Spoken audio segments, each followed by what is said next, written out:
good morning and welcome to day 5 of our reading plan through the book of James. Today's reading is James chapter 2, verses 8 through 13. And I want to start by reading this out loud to you, so listen up. If you really fulfill the royal law according to the scripture, you shall love your neighbor as yourself, you are doing well. And that means like the big one. If you're really doing the big one, which is to love your neighbor as yourself, you're doing well. But if you show partiality, you are committing sin and are convicted by the law as transgressors. For whoever keeps the whole law but fails in one point has become guilty of all of it. For he who said do not commit adultery also said do not murder. If you do not commit adultery but you do murder, you have become a transgressor of the law. So speak and act as those who are to be judged under the law of liberty. For judgment is without mercy to one who has shown no mercy. Mercy triumphs over judgment.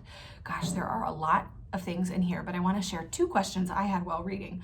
1, why is it that if I break one of the laws, I'm guilty of breaking the whole law? I mean, that just seems extreme. Don't I get credit for being pretty good? And as I sat with this question, it occurred to me that the point of the law is not keeping every little single thing. The point of the law is actually about relationship. So when I break one, it's not that I've just broken 1 out of 20 laws. It's actually that I have sinned against the lawgiver.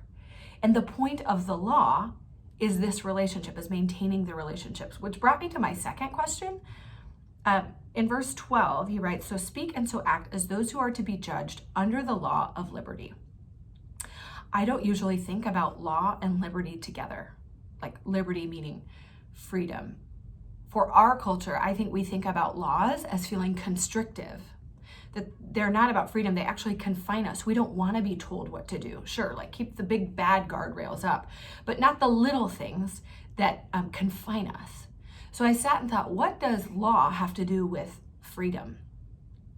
We're building a garage in our backyard right now, and last week they poured concrete, and I watched as our day laborers came and they put up the wood fencing around, and then they dug the kind of soil under the foundation, then they poured the concrete.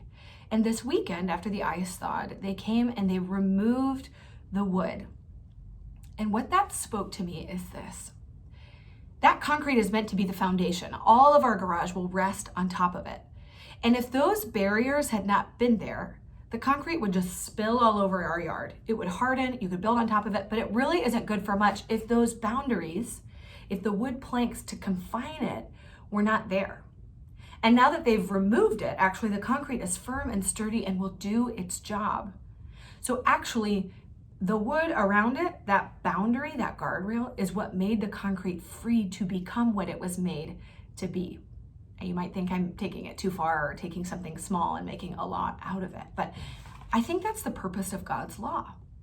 And not just the big Old Testament laws, but when we read about the Christian ethic, about what it means to follow Jesus, to give money, to care for the poor, to love our neighbor.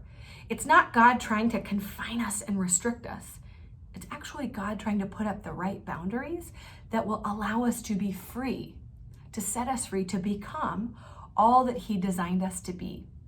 So the law, these commands like honor your father and mother, don't covet, don't envy, all of the things we read in scripture about how to live aligned with God's way are created to set us free. And when we break one, we break the whole thing because it's actually about the relationship with the one who gives us the law. I don't know what that speaks to you this morning.